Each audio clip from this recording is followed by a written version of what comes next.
As we unite from the mountains to the sea, warriors of love, you and me. Good evening and welcome to Rainbow Warriors 101, where we come together as one tribe of many races across the globe. We're making a difference. We make our own differences when we listen and when we pay attention. My little garden out there, I have been working, and some of you know Brother Eric, he'll be in here a little later, and Chris, I have been using the things taught here. No fertilizers, none of that commercial stuff. My rice water, my onion tea brew, my veggie pan that's outside with all soaking in the water, and just using those, this is what I'm growing. And I got more peppers out there like that. My tomatoes are doing the same. To see that is amazing. And to know, start to learn, and have people like Harley here who can scientifically understand and explain systems that corporates would not like you to know about because it would kill their product line knowing you got everything you need to grow your own garden at home and make it better. So with that being said, I'm going to send up sage prayers, putting down my Cherokee tobacco for Creator and giving thanks for this day. And with that being said, don't want to burn the eagle feathers. With that being said, I call on Brother Eagle that we may say hi, and that we may see beyond all the other BS around here in life, and that we may pick up lessons from here, and let us take that sight forward, and let us be of use with it. Be like the wolf, that we can walk this earth and do no damage and be strong. And like the bear, we're all of us here together, come together as one group, one power, one spirit, being that difference. And to the buffalo, all things spiritual, let us never ever lose sight of who we are. We're made in Creator's image. And when we remember these things, we are great, powerful beings living in a human machine. We are electrical machines. Something that Brother Harley here would know very much about. And with that, Creator, we give thanks for this day. Each week we're growing, and we can be no better than our food systems. We can be no better than the stuff that we manufacture. And Z or someone sent me a video this morning on strawberries that you buy in your grocery store. One of the top name brands, I think one of the top 3 distributors in the United States. Their strawberries are so cancerous. They have sprayed them multiple times. It is not on the skin. It cannot be washed off. And the plastics that they come in, seal it in. I don't want to say the name is coal, but I believe it starts with a C. So when I saw that, it's 3 times the FDA suggested, recommended value. That's crazy. So we got to be more conscious of what we put in, and if we're going to be the change in this earth and save the rainbow children, because the bottom line is, it's up to us. We're the ones that has to change the food. We're the ones that has to put them on a path so that they understand. And with scientists like my brother here, they're able to literally explain us to not only in those scientific terms, but thankful people like Harley, who's worked in high schools and with corporations all over.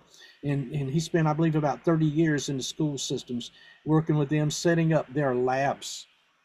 So we are bringing some of the top people in the country into this, and we need to take this forward. And as we take this forward, we will then, one garden, one farm at a time, be the difference that Creator makes. And with that said, I'm going to shut up, and Brother Harley, it's up to you, sir.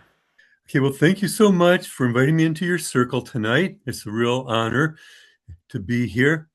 Um, I've been working in the plant science industry for many, many years, but I'm retired now. So I've been putting out a lot of YouTubes over the time, been doing professional development workshops for agriculture teachers, trying to teach them ways to work with nature. Because if you work with nature, there are going to be positive side effects that you didn't even anticipate.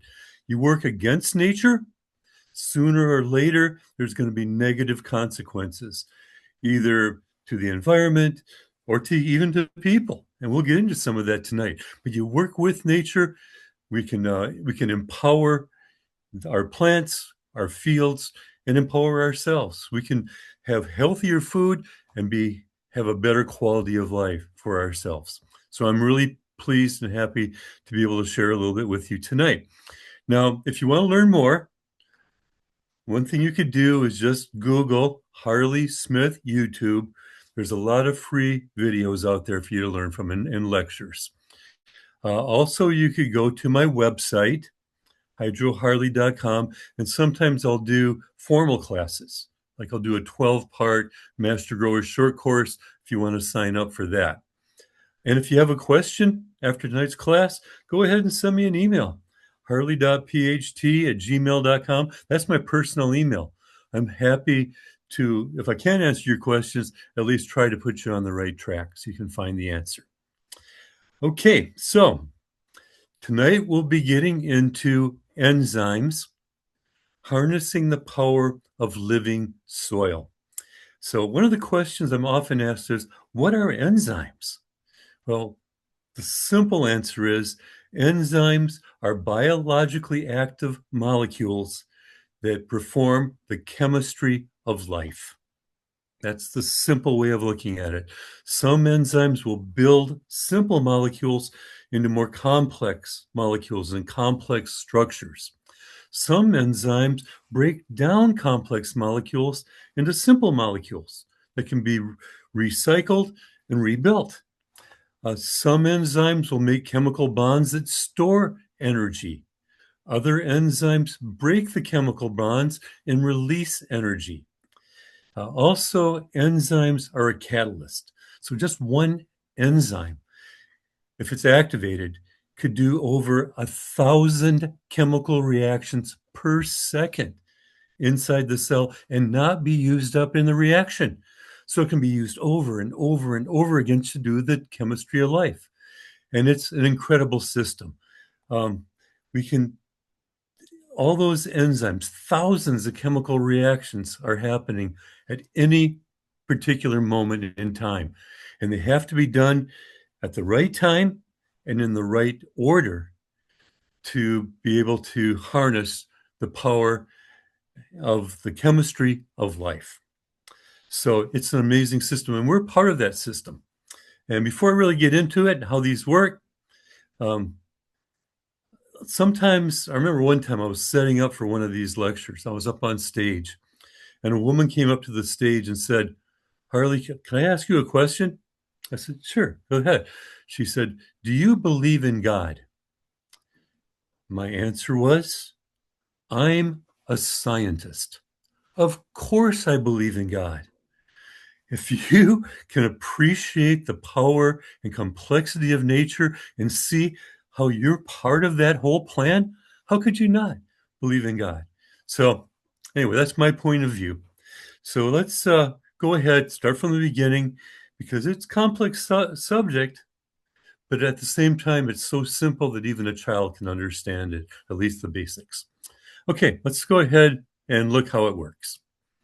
Okay, first of all, plants and microorganisms have co-evolved on the planet. They've worked together. They're synergistic. Plants do photosynthesis. They bring in carbon dioxide through the leaves. They take up water and minerals through the roots. Then, in the presence of full spectrum light, all the colors of the rainbow, the red and the blue end of the spectrum, they make photosynthates. They make carbohydrates. Some of those carbohydrates they use for energy, to grow, to reproduce. Some they store in the flowers and in the fruit. Some they actually store in the roots, and that's often forgotten or overlooked. They'll store some of the extra sugars as starches in the roots, and the plants can use that energy to take in minerals like phosphorus and potassium, to take in water. And the more efficiently plants take up water and minerals, the more chemical reactions they can do, the higher the Brix, the higher the sugar content in the sap. So there is a process there. Now, some of the extra carbohydrates that aren't stored in the plant are leaked from the roots to feed the plant growth promoting rhizobacteria and the mycorrhizal fungi. They'll leak it from the roots. And in exchange for those sugars, microorganisms will make organic acids and enzymes that unlock minerals from the soil, unlock minerals from organic matter, and feed it to the plant. So we can think of it this way. Plants feed the microbes. They harvest the energy of the sun and channel it to the microorganisms in the root zone. At the same time, the microbes feed the plants. Now, I guess my question to you guys, you don't have to answer out loud, but do any of you use, which I know you do now, use organic fertilizers? And I assume that's yes.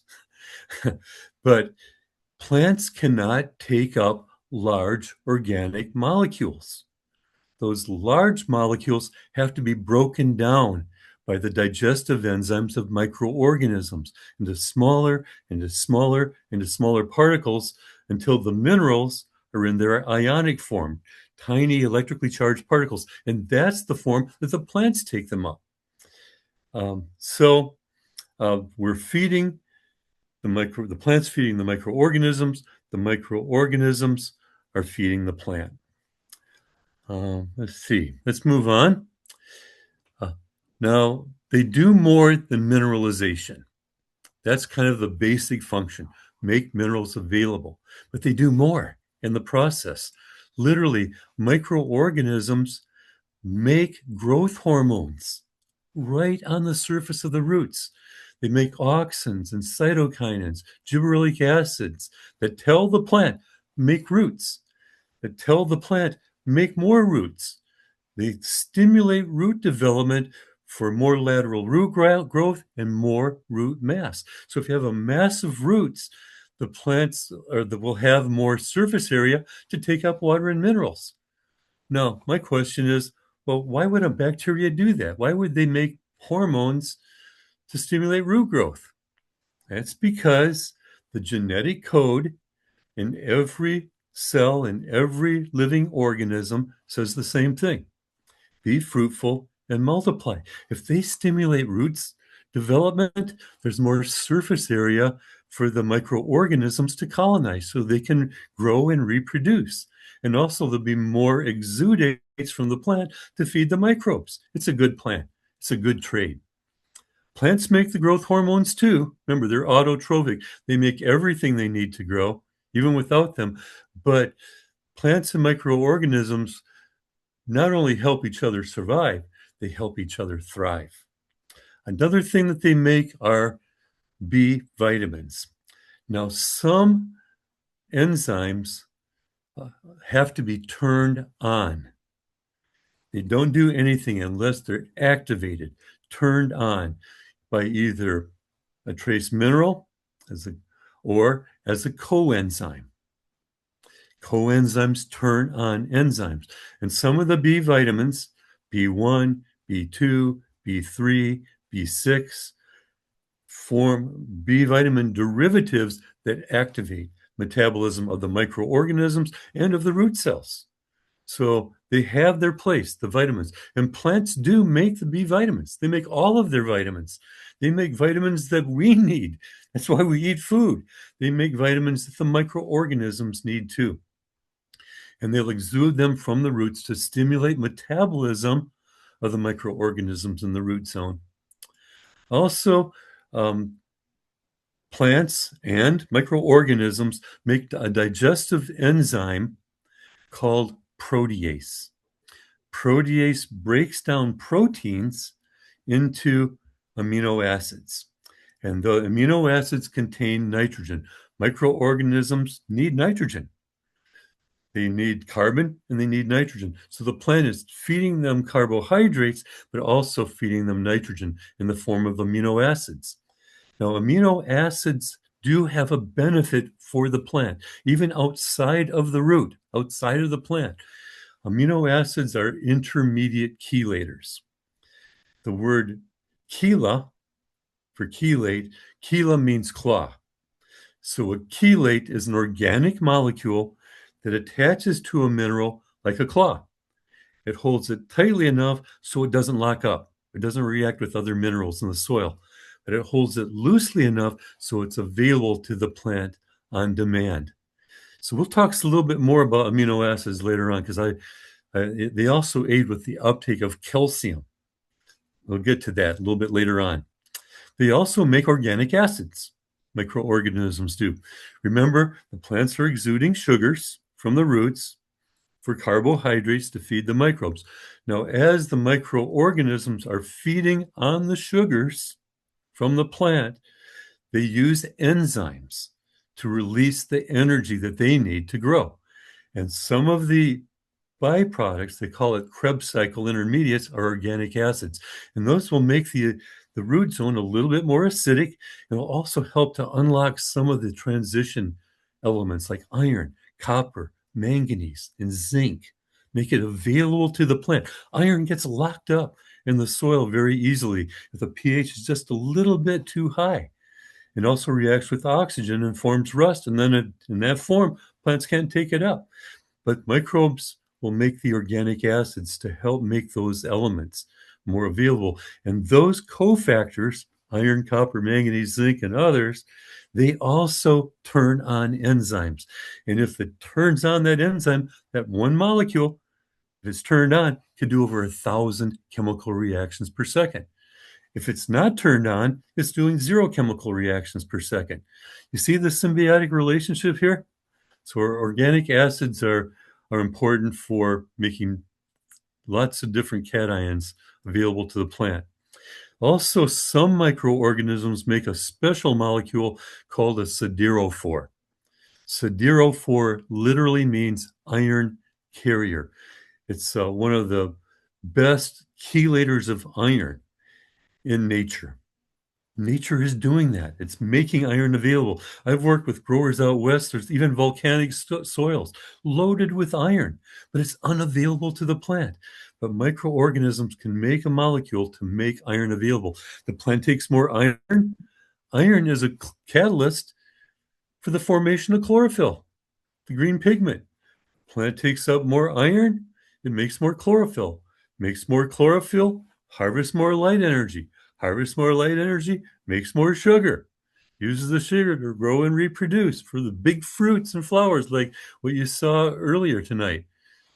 And also leaks some of those extra sugars to feed the microbes.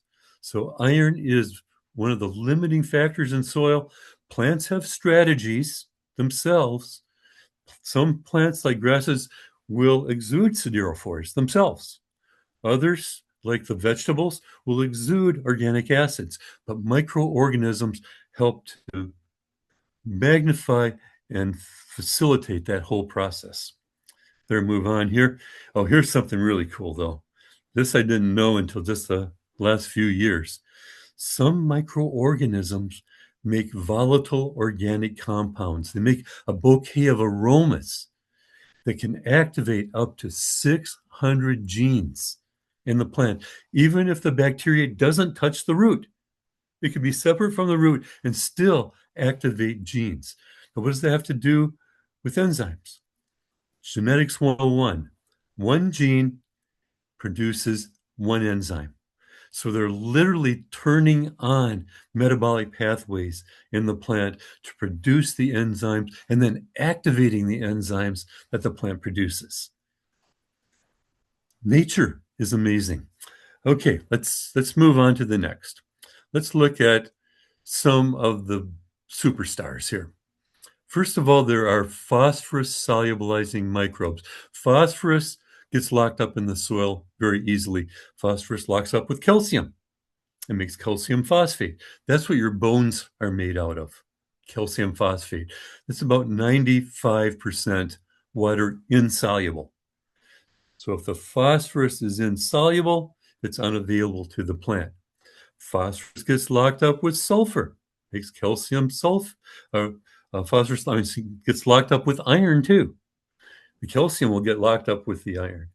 But phosphorus gets locked up with iron and then becomes unavailable.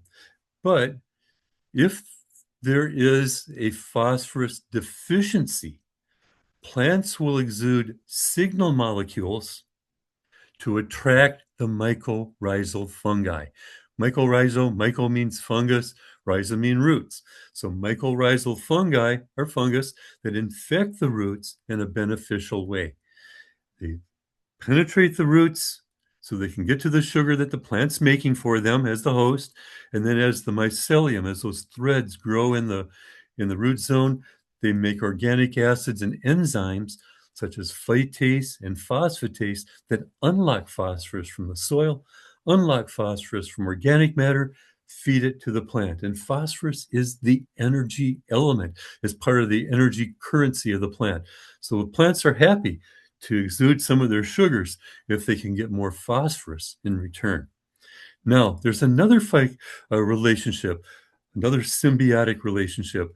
The mycorrhizal fungi have a relationship with the phosphorus solubilizing bacteria, which also make phytase and phosphatase. So those bacteria will hitch a ride on the fungal mycelium as it grows through the soil. That way those bacteria can get to places where it could never get to on its own.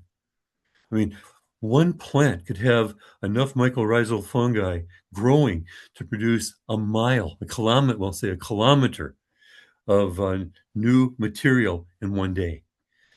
Bacteria can't do that. They're so small.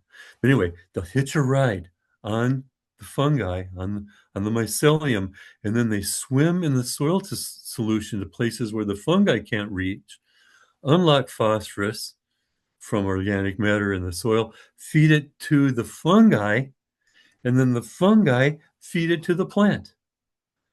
A super thing. So if you're going to be using rock phosphate, if you're going to be using bone meal for phosphorus sources, it's a good idea to inoculate your roots right from the beginning with mycorrhizal fungi and phosphorus solubilizing bacteria so they can get a head start in growth in the soil.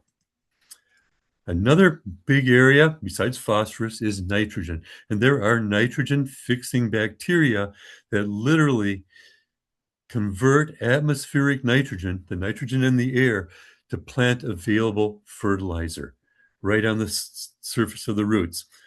A couple of them, rhizobia, you've probably heard of those with the three sisters. Rhizobia have a true symbiotic relationship with the plant. The plant makes nodules. And the rhizobia grow inside the modules. And the rhizobia take nitrogen out of the air, change it into fertilizer, feed it to the plant. There are also some free-living nitrogen-fixing bacteria, such as azospirillum and azotobacter, that do the same thing. Now, chemical fertilizers, with industry, we can take nitrogen out of the air and change it into fertilizer, but it takes high temperature and high pressure. So every time the price of oil goes up, guess what? The price of nitrate fertilizer goes up. And we often abuse the nitrate fertilizer and cause pollution. But plants can do it at room temperature in a symbiotic relationship with plants. Also, microorganisms promote the efficient use of nitrogen directly on the roots. It's slow release nitrogen, about 85% efficient as needed. Also, microorganisms, because they feed on nitrogen, they can sequester and recycle nitrogen in their bodies. So it's there. It doesn't get washed away. It doesn't go into the streams or into the groundwater. It's sequestered in the cells of the bacteria. And then when the bacteria are eaten, by the protozoa. The protozoa use the nitrogen for their need, but then they spit out the excess as plant available nitrogen to feed the plant again. So not only do they sequester, they recycle it and help reduce nitrate pollution. One of the things about nitrates, especially the synthetic nitrates, is that they're very water soluble. So if you're using the farmers use the nitrate fertilizers, they get a big rain, it'll wash the nitrates away from the root zone. It'll wash it down lower than the roots. And it could even form groundwater contamination. And so anything that we can do to improve the efficiency of the bacteria or of the plants and the bacteria, the more we can reduce the need for nitrate fertilizer. There's one bacterial blend that was made in Michigan State University. I live in Michigan, by the way. They made a blend that, and they won first place for green technology from Popular Science magazine, because that blend of microorganisms made it possible for farmers to cut their nitrate nitrogen in half without affecting quality or affecting the yield. And so it prevents pollution. Now, of course, remember I told you at the beginning here, if you work with nature, there are positive side effects. Well, there's an area in Germany where the nitrate pollution in the groundwater is so bad that it's causing blue baby syndrome, causing different cancers, and a lot of other health problems. So the German government got some of the best scientists together to try to solve the problem. I mean, that's pollution of groundwater. We need that water. We need fresh water to drink. Now, the scientists did some studies. They found that there was plenty of nutrition in the soil, but it was locked up. So they tried to develop biostimulants so that they could unlock the minerals in the soil with the help of the microorganisms. Now, when they were doing that, they found some positive side effects that they didn't expect. Remember, you work with nature, positive side effects. Surprise, surprise. Nature has the answers. Nature has all the answers if you know where to look. Well, one of the surprises was they found that those biostimulants to help prevent pollution also help the plants to resist fungi and disease. So back in the year 2000, the Dutch government made all fungicides, all synthetic fungicides illegal on food crops, because all of the known synthetic fungicides have at least the potential for negative side effects on human beings. So they said, that's it, no more fungicides. Well, in the Netherlands, when they stopped using fungicides, it's cool, it's overcast, they're growing in greenhouses. They started losing 40% of their crop to powdery mildew, to gray mold, to other fungi. They had to do something. So I said, well, I hear there's some things going on from the German scientists. Maybe we should try it, see if it works.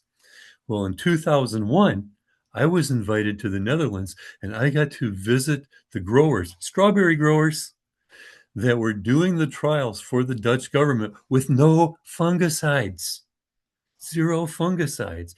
And when they started using those organic biostimulants, Eco-1, the highest level of organic certification in Europe, they went from losing 40% of the crop to losing 0 to the crop with no fungicides. Plus, they got a 10% increase in yield over any past year, and they were first in the line for sugar content in the fruit. So eliminated fungicides, increased yield, and they were growing the best of the best with something organic. And those organics were made, they were plant extracts, natural plant extracts. They were also extracts from plant growth promoting rhizobacteria that they were able to put in very concentrated form. Just add a few drops to the water. Look what it did, because they were working with nature. Now I asked them, I said, okay, this is great. We need this in the United States. Back in those days, the the farmers, the strawberry growers, they were fumigating their soil with methyl bromide. They were killing all the life in the soil, the good bacteria and the bad bacteria. And at the same time, it was destroying the ozone layer. It's unheard of. It was horrible. But they didn't have a choice, or they didn't think they had a choice because they didn't know where to look. So I said, we need this in the United States. What's in it? How does it work? And they wouldn't tell me. They said, oh, that's proprietary. It took us 10 years of research. We can't just give you the secrets. So I came back, did a whole lot of research, a lot of study, and just looking for clues. And finally, I cracked it. I found the mystery, and I'm going to share it with you tonight. One little part, one small little part of the mystery of nature. And this is it. Amino acids improve the uptake of calcium. Calcium. We're looking at nitrogen, phosphorus, potassium. What about calcium? Calcium's only taken up in the transpiration stream. It's a passive element. But calcium forms the glue that glues the cell walls together. It strengthens the vascular system so the plant can take up water, transport it all the way through the plant, and strengthen the cell walls. Now, two of the amino acids, get a little sciencey here, glutamic acid and glycine, literally stimulate root cells to open calcium ion channels. So instead of one ion or a few ions at a time going into the root, being transported, open up that calcium ion channel. Thousands of calcium ions are taken in and transported through the plant. But it's not just any old amino acids. They have to be made in nature's kitchen. L-amino acids. Amino acids have a left-handed and a right-handed version. The L-amino acids, the left-handed ones, are biologically active. The right-handed aren't. Now we have to have the L-amino acids made by the enzymes, the protease, from the bacteria. If we could do it too synthetically with acid hydrolysis or alkaline hydrolysis, we can make amino acids, but they will be right-handed. They will be biologically inactive. So this is a result of nature in nature's kitchen. They make the protease, they break down the proteins into amino acids. They use the amino acids for their nitrogen, and they're having a beneficial effect on the uptake of calcium for the plant at the same time. So again, amino acids are intermediate chelators. They help keep it soluble and available. They open up the calcium ion channel so the plant can take up more as it's taking up water, and they act as a plant protection agent. And I'm getting excited about this because I made some discoveries that took me years that I'm sharing with you tonight. Now, when a powdery mildew spore lands on a leaf, it doesn't germinate in the surface water. You could just spray it with water and wash it right off. But what happens is that spore for powdery mildew will penetrate the cells and get to the water in the interstitial space. And then it germinates inside the tissue, makes spores, and spreads. But instead of water in the interstitial space, the plant took up more calcium, it made pectin, calcium pectate, the glue that glues the cell walls together. So the cell walls were stronger and thicker, and they weren't weak. So by the time that mold spore could penetrate and get to the water, it would dry up and die. So we weren't using a fungicide. It wasn't killing the fungus. It was preventing the fungus from getting established and spreading. So that's why the strawberry farmers were able to reduce their losses to zero. Plant protection agent. I better not go too far in this, but the extra calcium that's not in the cell walls, the plant will pump that into a vacuole, into storage compartment inside the cell. So if a little bit of fungus or an insect was feeding on that plant, the plant will literally sense the chitin in the cell wall of the fungus. Plant cells don't have chitin. They have cellulose. So they know that they're under attack. It's a foreign molecule. So the plant will listen to this. The plant will send a signal molecule from the surface of the cell to the vacuole, open up calcium ion channels inside the cell. Thousands of calcium ions flow in, activates a series of enzymes that create an oxidative burst. It's the plant's first line of defense. And then after that, they activates genes to make a whole new set of enzymes for the plant to make natural plant protection agents to fight off fungus, to fight off disease without our help. So, but calcium is the key to make that work. And the more efficiently plants take up the minerals, higher the Brix. And just very briefly, Brix, if you don't know what it is, it's a measurement of the sugar content in the sap. The more efficiently plants take up water and minerals, the more chemical reactions they can do, the higher the Brix. If you can grow such healthy plants, I know some of you are, if you can grow such healthy plants that the Brix is at 12% or higher, it's nutrient dense plants, then the organic gardeners tell me that sucking insects won't even recognize the plant as food. They'll go somewhere else because the plants are too strong and they have stored energy to fight off pests and disease. Now, if you overdo it with nitrate nitrogen, like they're doing in the farms, it burns up a lot of the energy of photosynthesis just to assimilate the nitrates. So you end up, if you overdo it with nitrates, you get big cells, thin cell walls, easy target for fungus, easy target for sucking insects. So here again, if we work in balance with nature, we can stimulate the plants. Okay, let's move on. And I wasn't going to do this, but I wanted to mention humic acid and kelp because Virginia Tech did a 10-year study on biostimulants, and they found that 5 parts humic acid to 2 parts kelp extracts work 50% better than either one alone. They're synergistic. And one of the things that the humic acid part does, because we talked about this last week, humic acid stimulates the plant's an enzyme in the cell membranes of the plant. It stimulates the enzyme called H plus ATPase. It's a proton pump. It's a little sciencey, but so what happens is the plants will pump protons from the inside of the cell membrane to the outside. The outside of the membrane becomes more positively charged, like a battery. The inside of the membrane becomes more negatively charged.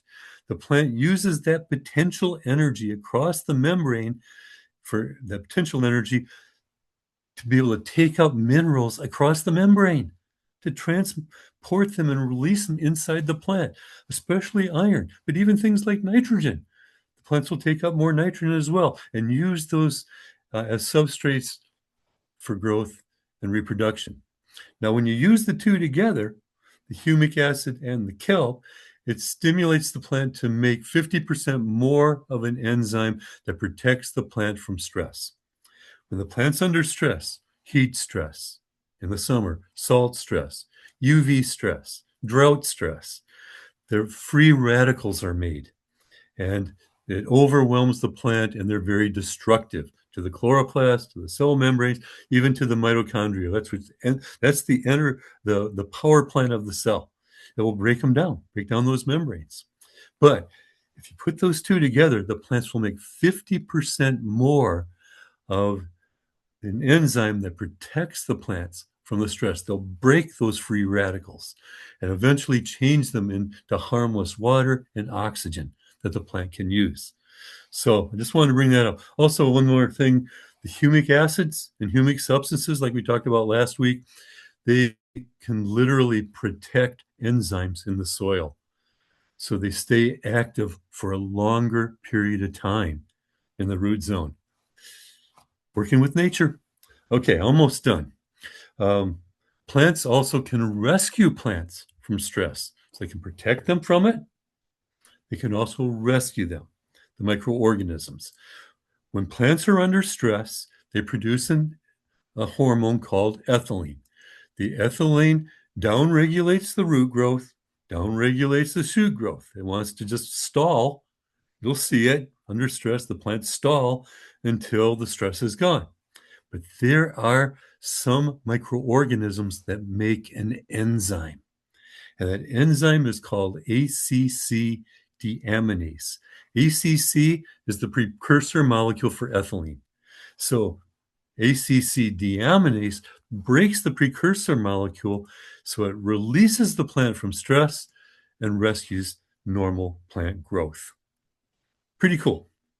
Okay, I'm almost there, almost to the end. So let's go ahead and wrap this up. I'm just giving you a few examples here.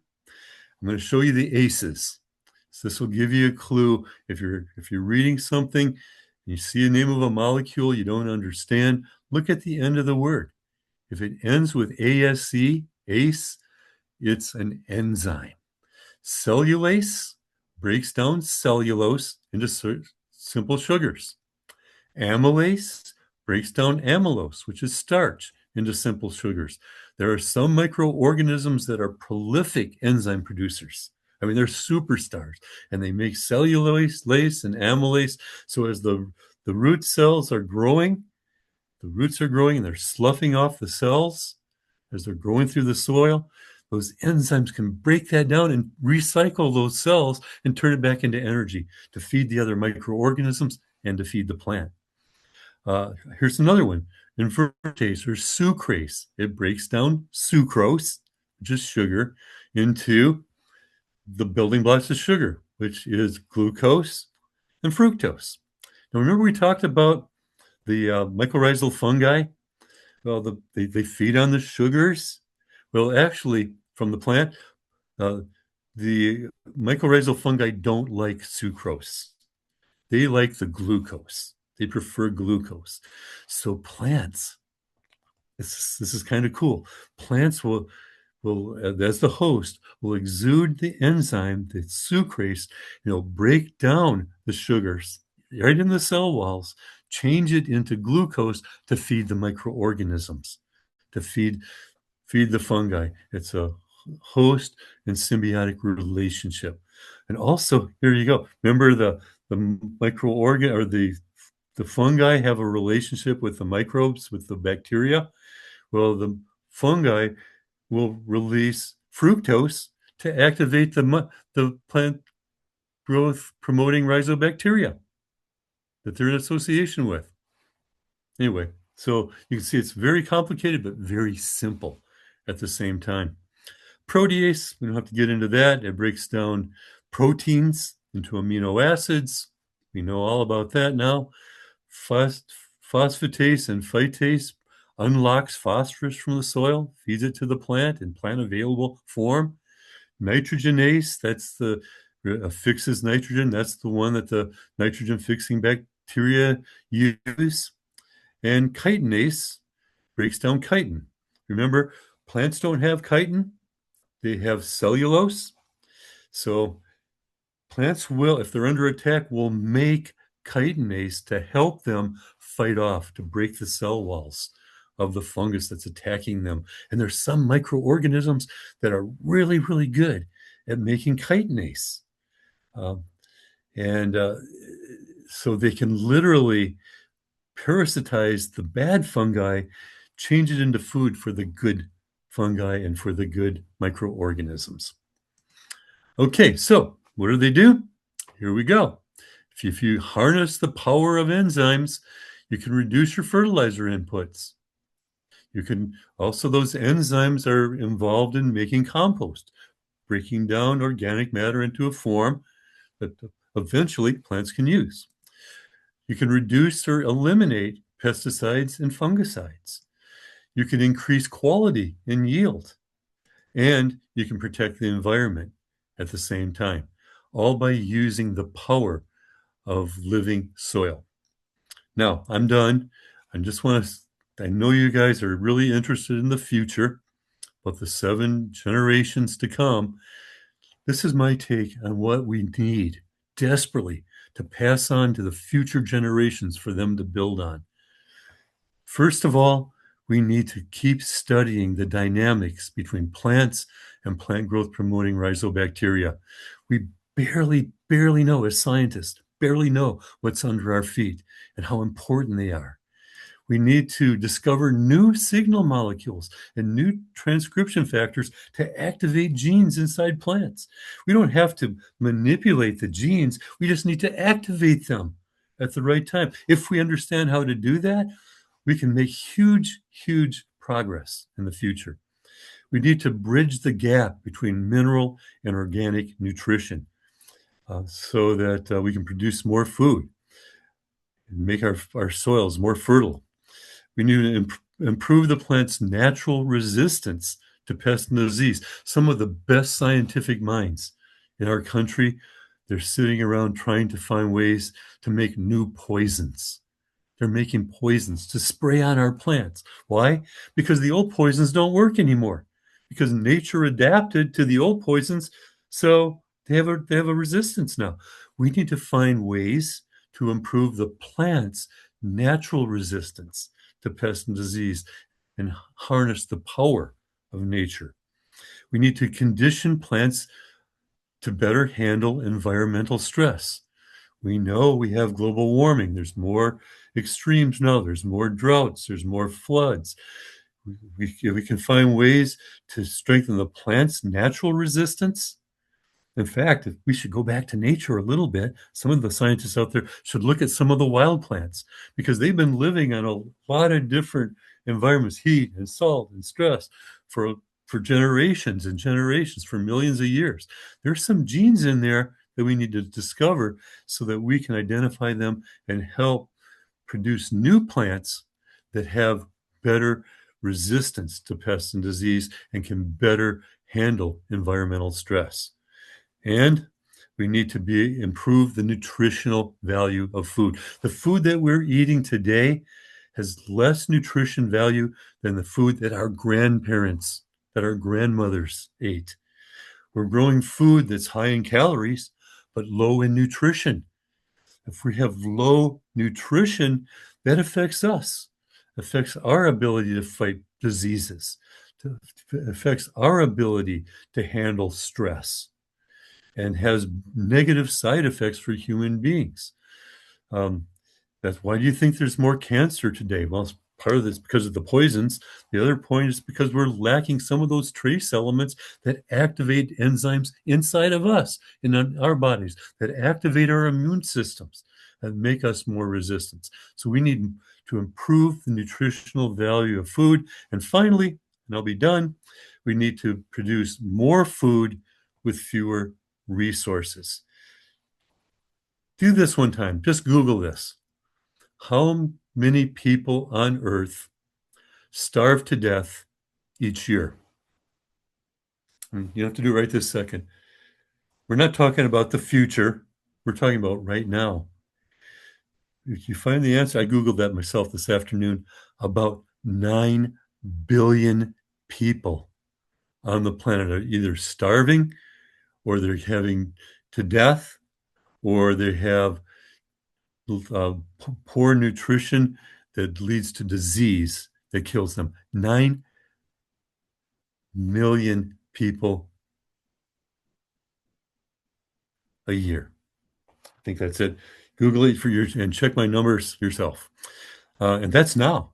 What about in the future as population grows, as our resources go, as we destroy the earth with chemicals? We need to turn that around.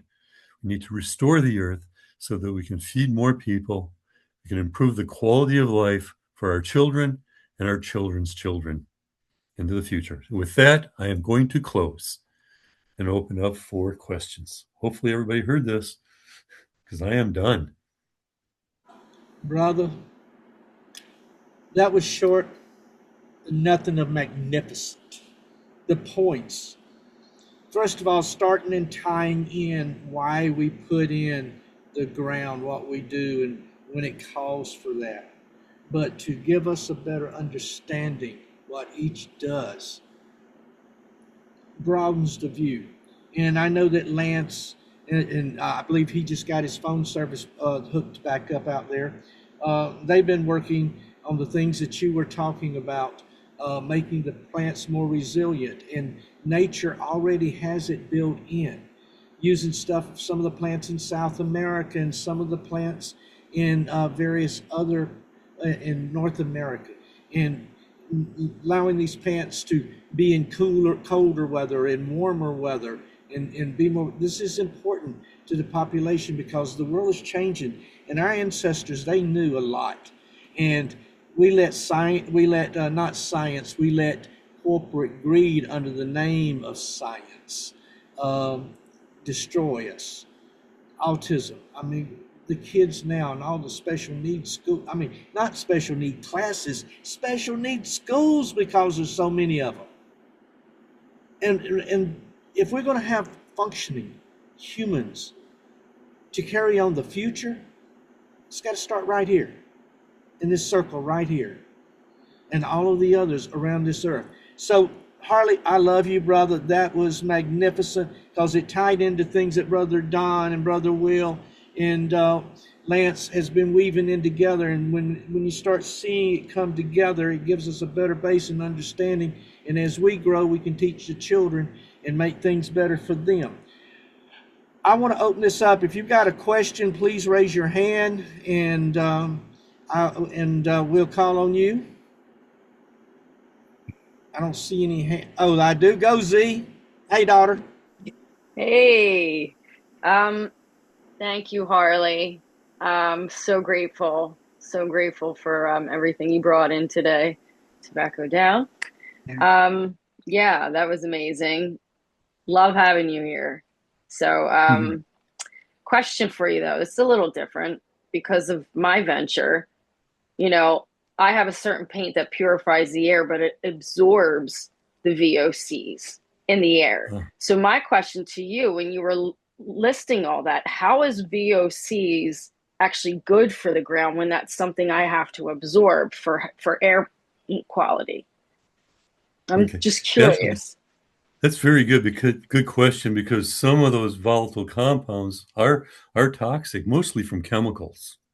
Okay. But plants will make those volatile compounds naturally to help the plant. Now, here's something kind of interesting. Some of those volatile compounds affect what's called quorum sensing. So what they'll do is that they'll literally, the plant and the positive, the good guys, will send out signals that will disrupt the communication of the pathogens. Okay. So they can't coordinate their attack.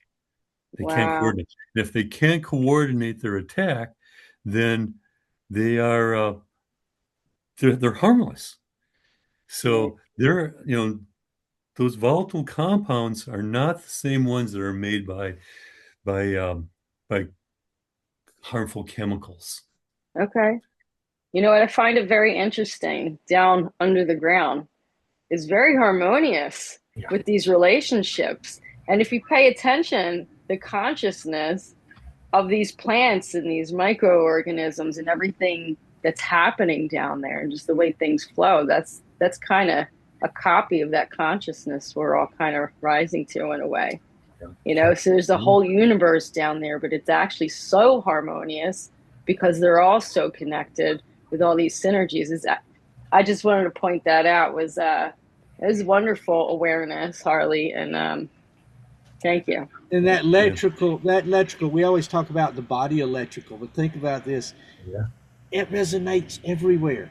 That one watt that kicks from point A to point B, just with moisture. The plan to not believe that there was a creator that made something so magnificent. Yeah. We would have to be insane to not believe that. Miss Marcy, please, ma'am. First of all, well, I was struck by two things. And the first one was, after watching The Man last week and Harley this week, and their scientists and their enthusiasm, almost boy-like, with, oh my God, I've got so much to tell you, is just really awesome. Yes. I can appreciate that a lot, because you can just see you're just got both of you bubbling over with this information.